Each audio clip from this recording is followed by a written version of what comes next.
अगदी म्हणजे कृषी क्षेत्र त्याचा पण त्यांनी उल्लेख केला. कृषी क्षेत्र आहे, मत्स्य व्यवसाय आहे, दुग्ध व्यवसाय आहे. या सगळ्या गोष्टी याच्यामध्ये सुद्धा आत्मनिर्भर होण्याची गरज आहे.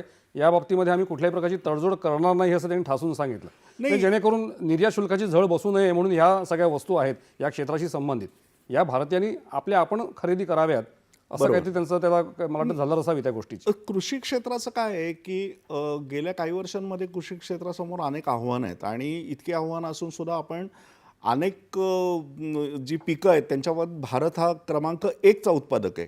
काल पंतप्रधानांनी त्याचा अनेक गोष्टींचा त्याच्यातला उल्लेख केला.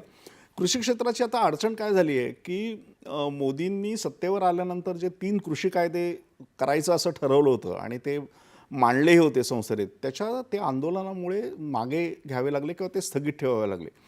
काल पंतप्रधान जे बोलले त्याच्यावरून मला असं वाटतंय, म्हणजे माझा असा अंदाज आहे की कदाचित हे 3 कायदे आता मोदी या पुढच्या काळामध्ये कदाचित मंजूर करून घेतील आणि तसे ते मंजूर करून घेतले तर ते भारतीय कृषी क्षेत्राच्या दृष्टीने आणि शेतकऱ्यांच्या दृष्टीने खूप हिताचं ठरेल.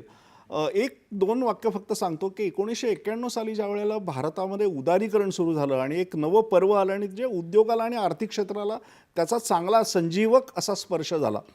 मात्र त्या सुधारांपासून कृषी क्षेत्र हे बऱ्यापैकी वंचित राहिले आत्तापर्यंत आणि आपण आर्थिक बदलांचा जो सगळा माहोल तयार केला, जी पावलं टाकली, ती जर खऱ्या अर्थाने यशस्वी व्हायची असतील आणि एका अर्थाने भारतातली आर्थिक विषमता पण मोठ्या प्रमाणावर जर दूर करायची असेल तर या सगळ्या सुधारणा कृषी क्षेत्रामध्ये यायला पाहिजेत.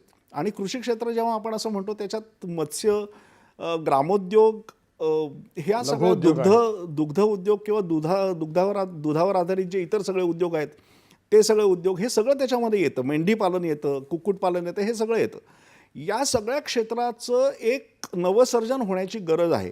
आणि काल पंतप्रधान जे म्हणत होते त्याच्यावरून मला असं वाटतं की त्या 3 अडकलेल्या कृषी कायद्यांबाबत केंद्र सरकार नव्याने विचार करेल आणि ते जर एकदा मंजूर झाले तर जे अडकून पडलेलं कृषी क्षेत्राचं एक उदारीकरण किंवा नवरचना जी करणं आवश्यक आहे ती होईल असं मला वाटतं.